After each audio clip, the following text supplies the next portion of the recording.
खतरे में तो उड़ीसा और बंगाल दोनों थे, लेकिन जैसे जैसे अम्फान देश के पूर्वी तट के नजदीक बढ़ता गया, वैसे वैसे बंगाल की तरफ इसकी निगाहें ज्यादा टेढ़ी होती गईं।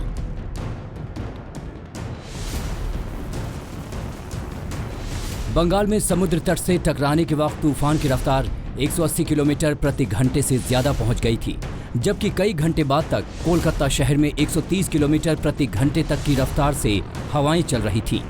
अम्फान का सबसे ज्यादा कहर पश्चिम बंगाल के उत्तर 24 परगना, दक्षिणी 24 परगना, मिदनापुर और कोलकाता में रहा। तूफान के टकराने के वक्त दीघा में सीधे खड़े हो पाना भी मुमकिन नहीं था।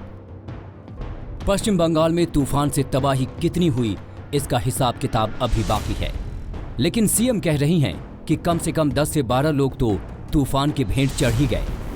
আমাদের ডিএমরা সবাই ফিল্ডে আছেন, পুলিশ থেকে শুরু করে প্রশাসন থেকে শুরু করে বিডিও এসডিও সাধারণ মানুষ সকলে প্রত্যেকটা পঞ্চায়েত থেকে শুরু করে সবাই যা খবর পাচ্ছি তাতে সংখ্যাটা এক্ষুনি বলা যাবে না।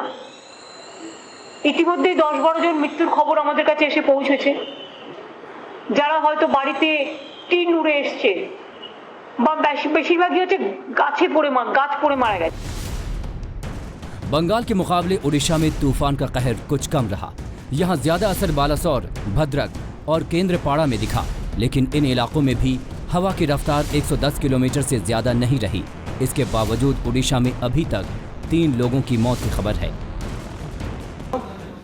We have seen some devastation to large number of trees which have been uprooted and broken. Some of the electricity infrastructure has been damaged. Minor damage to telecom infrastructures we have seen. And then some buildings with asbestos roofs of public agencies have been damaged. Bengal और उड़ीसा में करीब 6.5 लाख लोग पहले ही सुरक्षित निकाले जा चुके थे। तूफान की चपेट में आने वालों की मदद के लिए एनडीआरएफ और अर्धसैनिक बल भी तैनात थे।